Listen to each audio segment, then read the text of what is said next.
সমাজ মাধ্যমের জন্য মেয়েটি কবিতা রেকর্ড করবে। হাতের মুঠোয় সবেধন মোবাইল নামক যন্ত্রটি, ওটাই এখন ৮ পৌরে রেকর্ড যন্ত্র। মেয়েটি অপেক্ষা করছে একটি নিঃশব্দ সময়ের জন্য, একটি শুনশান সময়ের জন্য।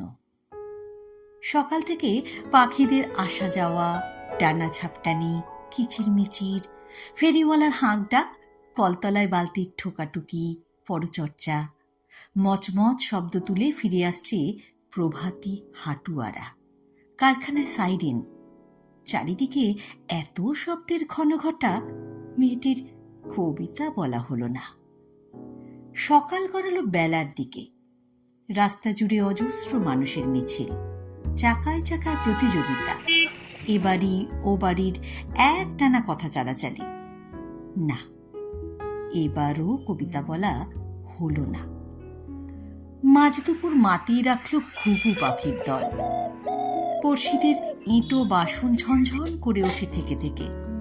রাজমিস্ত্রি আর মজুরের দল যেন শব্দের উপর শব্দ গেঁথে তৈরি করছে ভদ্রলোকের ইমারত। দুপুরটাও ফুরিয়ে গেল, মেয়েটির কবিতা বলা হলো না। দুপুরের ঢালে নামলো বিকেল, নামলো দস্যি ছেলের দল। খেলার মাঠে দামালপনার শব্দ আর হরেক উল্লাসে কেটে গেল ১.৫ ঘন্টার বিকেল। এরই মাঝে হেঁকে গেল ঘটি গরম আর ফুচকার ঠেলা গাড়ি। কবিতা বলা এবারও হলো না।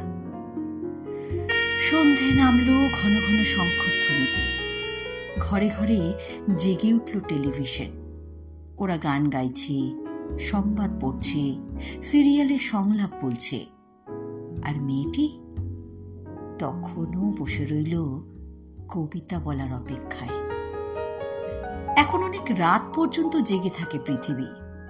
পাশের ক্লাবে যাত্রার মহড়া, কেউ সারাদিনের শেষে গিটারে তুলছে ক্লান্তি মোচনের সুর।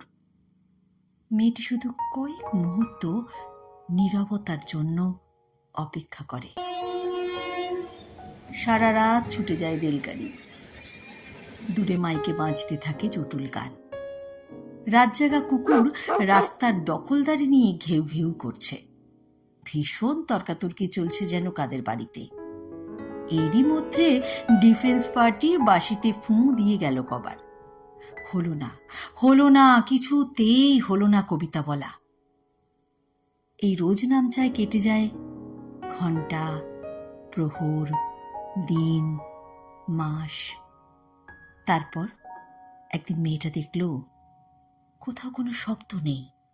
পাখি ডাকে না, পাতা নড়ে না, ফেরিওয়ালা হাঁকে না, রাস্তায় মিছিল নেই, যানবাহন নেই, বাসনের ঝনঝন নেই, শ্রমিকের ঠোকাঠুকি নেই, মাঠের হল্লা নেই, মহল্লায় তর্কাতর্কি নেই, যাত্রা নেই, গিটার নেই, টেলিভিশন নেই, রেলগাড়ি নেই।